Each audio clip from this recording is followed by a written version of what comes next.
Okay welcome back. के छ सबैलाई सन्चै होला होइन। आज चाहिँ हाम्रो स्कुलको फर्स्ट डे 10मा पुग्यो नि त अनि अब आज स्कुल छ त्यही अब गइन्छ साँझ स्कुलमा त मोबाइल जानु पाइन नि त थाहा होला सबैलाई। त्यही भएर आज साँझ अब कहीँ गयो भने बनाउँला न त घरमै अब केही हुन्छ यस्तै हुन्छ होइन। ल घर ल्याउनु पऱ्यो। Watch is very much important. सबैलाई सन्चै होला नि पक्कै। हाम्रो सबैको सपोर्टहरू राम्रो आइरहेछ। यस्तै पारा भने अब गरिन्छ, राम्रै गरिन्छ। तपाईँहरूलाई मैले खुसीको खबर त भन्नै बिर्सेछु। एसई क्यान्सल भयो नि त गाइज, एसई क्यान्सल। ओके घडी लगायो। युनिफर्म यस प्रकार छ।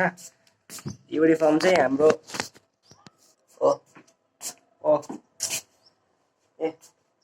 यो भइहाल्यो। व्हाइट सर्ट अनि यो टाई, ब्ल्याक यो बेल्ट अनि त्यसपछि ब्ल्याक सुज अनि ब्ल्याक सुज त भइहाल्यो।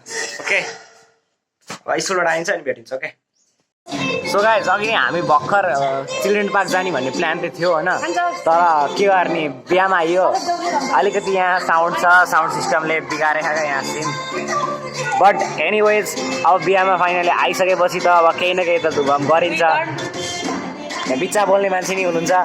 बट एनिवेज मजा गरिन्छ, मोज गरिन्छ है त। ल यो ब्लग नि हालिदिन्छु मैले भोलि या फिर पर्सि। ल चिल्ड्रेन पार्क नि गइन्छ, डोन्ट वरी होइन। आजको दिन बोरिङ जान्छ, फर्स्ट डे अफ स्कुल भनेको। अब जे भयो नि बोरिङ त गएन। ल ओके खाइन्छ, खानेकुरा भिडियो नै हालिदिन्छु मैले।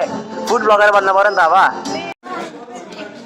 ओके ल गाइज होइन हामी यहाँ सिमसाम जेरी मलाई आइसक्यो अफर। अफर त ठुक्राउन भएन नि त। ए यहाँ चाहिँ हुनुहुन्छ मेकअप आर्टिस्ट। मैले होइन के भन्छ रेडी हुन मलाई भनेर आफूले चाहिँ फेरि 10 घन्टा लाउनु थियो दिदीले। गाइज जेरी ल चस तपाईँलाई पनि चस गरिदिन्छु। ल अब फेरि अरू पानी पनि खाइन्छ।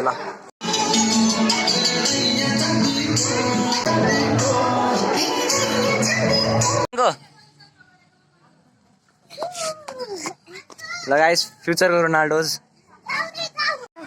रोनाल्डोले वर्ल्ड कप जित्न नपाने यिनीहरूले जितेर देखाउँछन् के। खाना बस्यो ऊ त्यहाँ खानेकुराहरू। अब के गर्ने, एउटा हातमा क्यामेरा एउटा हातमा मिल्दैन नि त, त्यही भएर हो। द्याट्स वाइ अन्डरस्ट्यान्ड गरौँ है। र फर्स्ट बाइट हाल्दिउँ न त। अगाडि चाहिँ सबैजना गएर दुलादुलै टिका लगाइदिने कार्यक्रम चलिरहेको छ। अनि म चाहिँ अगाडि ठ्याक्कै त्यसको अगाडि बसेर दुलालाई यसो हेरेको थिएँ। त्यस्तो डर लाग्यो। पागलबन्दी भइरहेको छ यहाँ।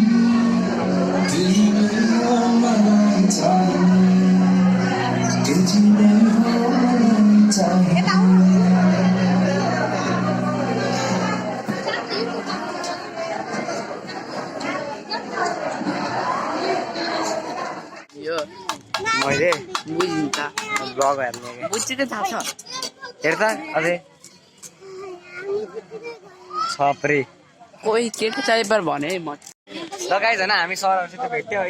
लेजेन्ड अब अल लेजेन्ड विशेष सर आउनु होइन भइहाल्यो। थम्बनेलले यो गाइज आइपुग्यो घर मस्तले भर्खरै।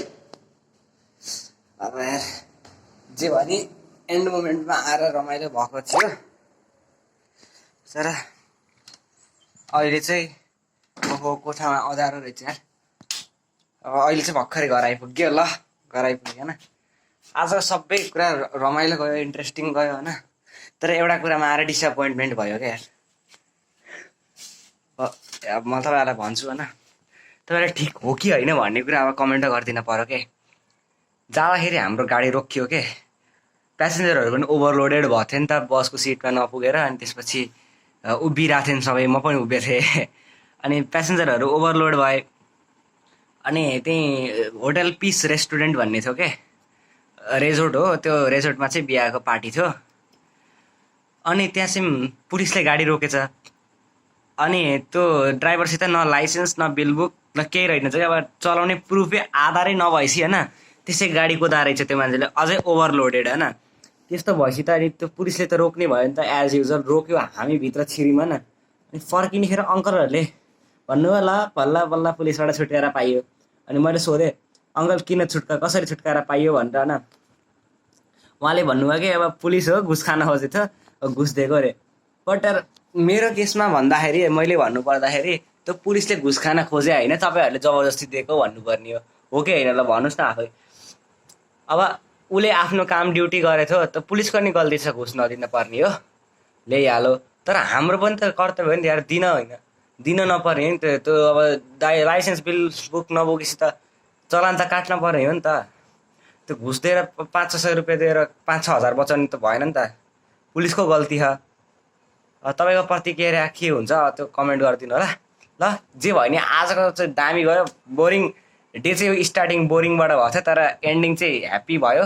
त्यही एउटा डिसएपोइन्टमेन्ट पुलिसवाला चाहिँ के भयो, अब केही नै हुन्न, भइहाल्यो। ल thank you, have a good day, by by.